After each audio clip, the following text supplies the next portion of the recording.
In this morning's New Zealand Herald headlines, commuter chaos as thousands turn out for Budget Day protests.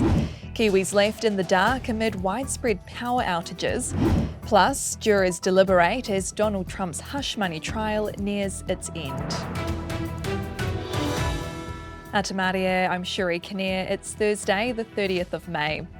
There's been major delays this morning across the country as thousands took to the roads in protests at the coalition government's position on a range of Māori issues.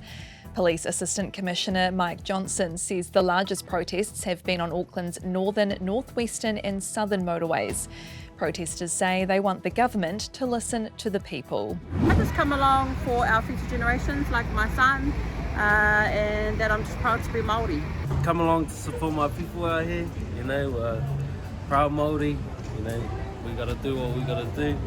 The protests come on the same day the coalition government prepares to release its first budget. Prime Minister Chris Luxon says lowering inflation is essential to improving the cost of living and rebuilding the economy, and that they have a responsibility to get spending under control. Tax brackets are expected to change too for the first time in 14 years. It comes as professions that shouldn't be in the top bracket are starting to creep in, like teachers and cops. In other news this morning, thousands of Waikato and Auckland homes woke up without power after a night of wild weather. Lines company Vector say crews have been working throughout the night to assess the damage. Severe winds have also been causing flight disruptions, road closures and speed restrictions. One Auckland couple say they're lucky to be alive after a 30 to 40 metre tall tree, which they'd pleaded to be removed, smashed into their house. In world news now, Donald Trump's hush money trial is nearing its end, with jurors retiring to deliberate. The former US president is facing 34 felony charges of falsifying business records relating to a hush money payment before the 2016 election. The jury must be unanimous in its decision. And millions of South Africans are voting in arguably the most pivotal general election since the end of apartheid.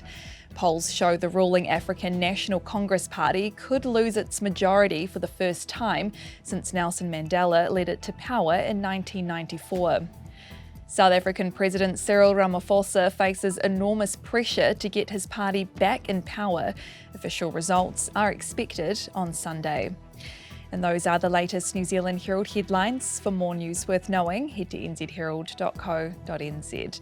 Kia pai te rā. Thanks for checking out our YouTube channel to stay up to date with all the latest news from the New Zealand Herald. Click the subscribe button below or check out one of the videos here and head over to nzherald.co.nz for more details on these stories and more.